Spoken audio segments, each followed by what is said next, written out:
Hi crafty friends, welcome to another video where I use 4 parameters from the latest episode of Craft Roulette.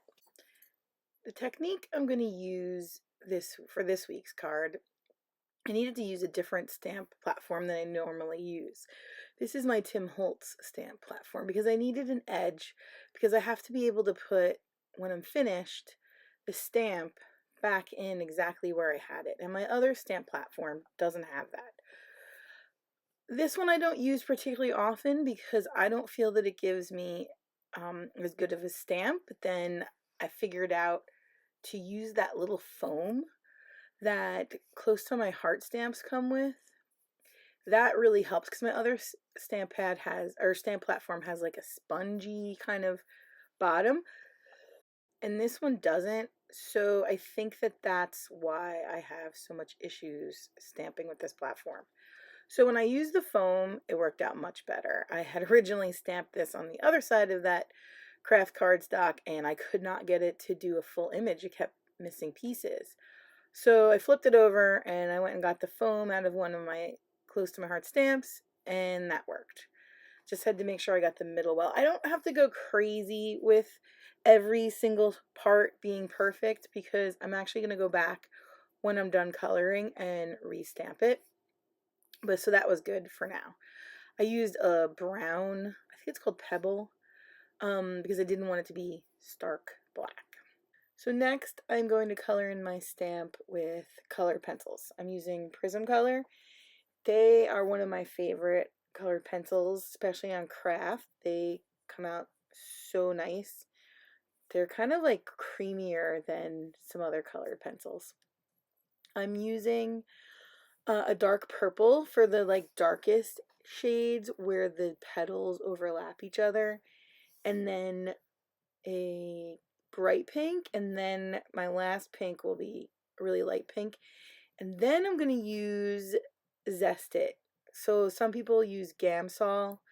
I like Zest-it. It smells like oranges, and I believe it's non-toxic. I have a small craft room that's not really ventilated, so I chose to use Zest-it, and a little goes a long way. So I think I did pay for shipping because I think it came from the UK. I got it a while ago, but I still have pretty much a whole bottle left. I put it in, you'll see it at the end, I put it in a little baby food container with some cotton, and that has lasted me for months. And then I use paper pencils, essentially, they're like smudge tools, to rub it in. And you'll see that a little bit later in the video. So right now I'm just adding in all the colors. I've been really liking using my colored pencils lately over alcohol markers. Um, I like just taking them out and then sitting them in front of me and picking those. I pick 3 pencils, similar to alcohol markers. I'll pick about 3 colored pencils that I'm sort of going to blend together, but I like that I don't have to take the cap on and off. I know it sounds silly, but putting the caps on and off is kind of annoying. So I'm really liking these colored pencils. Just put them down. They don't really need to be sharpened in between. And I think they blend really nice. I'm going to show you a close-up of it's blended when I'm done. So one of the parameters was dreamy colors, and I just thought of like pastels. So I went to the pink for that. And when I started thinking of that I wanted to do a Mother's Day card because my mom, one of the parameters was card for an influencer, and my mom was a single mom with me for years, and it was just me and her. So I absolutely consider her a big influence in my life. So I decided to make a Mother's Day card, and I've been wanting to do colored pencils on Kraft, and that just seemed like a dreamy kind of combination. So that's why I went with that. And then the other parameter was off center, which I'll do later. I move all my papers to one side for the card. And then what was the other parameter? Oh, and then Kraft. So I'm using the Kraft paper. This card, when the parameters came out, was fairly easy for me. I went right for the things that I wanted to do. I didn't have to think about it too long. Sometimes I have to think about it and get creative.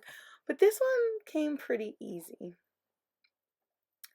So now I'm going to get the gamsel. Now there's the baby food container with the cotton, and I'm just dabbing and there. I've had that for 4 months. And I usually put the cap back on because it is a strong smell when I'm coloring and not blending. But when I'm blending, I leave it open because you dip it frequently as you're rubbing it in. And you're kind of using like a scrubbing motion to get it to blend, and it doesn't go through the paper. I mean, this isn't special paper. This is just craft paper from Michaels. It's not any kind of fancy paper at all, which is another reason why I like the colored pencils versus the markers, because the markers, if you don't use great cardstock, they bleed and you can ruin your markers if the paper's rough. But these colored pencils are much more forgiving. I definitely think you should try. I think this even works with like Crayola colored pencils. I don't even think you have to use expensive ones. I think I have them around. I think I'm gonna try that sometime. So I just feel less stressed. I feel more relaxed, I think. Well, I've been using colored pencils for a long time. Alcohol markers are kind of new to me, so that's probably why I feel less stressed. And crafting is all about feeling less stressed. So I think I'm going to stick with the colored pencils for a while. So I'm going to continue coloring and blending with the Zest-it, going back and forth, adding some more, because you can add over after you've used the Zest-it. You can then even add more colored pencils if you want to add some more lights or some more darks. I'm going to finish up doing that, and I'm going to play a little music.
finished coloring it, this is where I go back to this stamp platform and push it back in the corner so it's in the same exact spot, and then put that brown ink back over the top.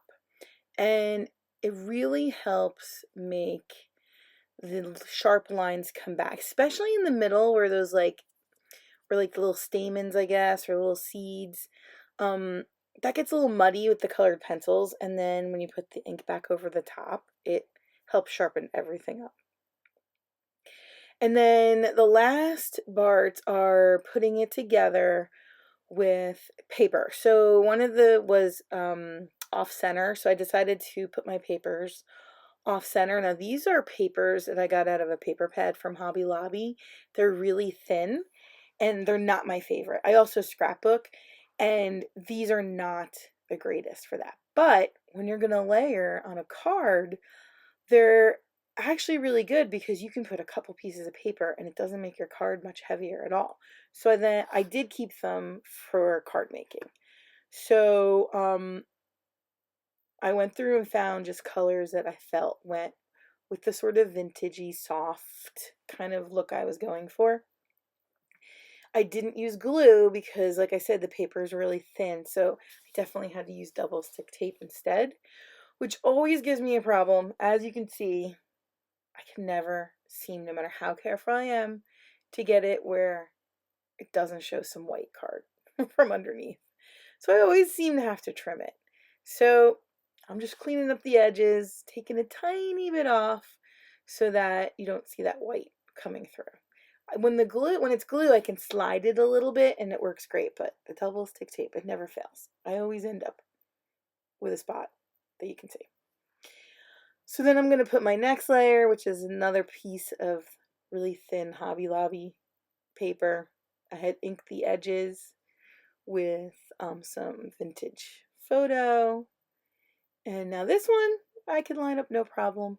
It's just when I want to cover the entire card. Never works.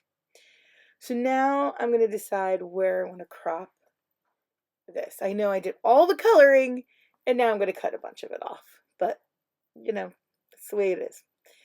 And again, I want to make this off center as well. So I'm going to cut, I think, about an inch off each side. But I didn't want to cut it all on one side. So I'm taking a little bit off the top and then more on the bottom. Just seeing how much I took off. So I could try to match it on the other side.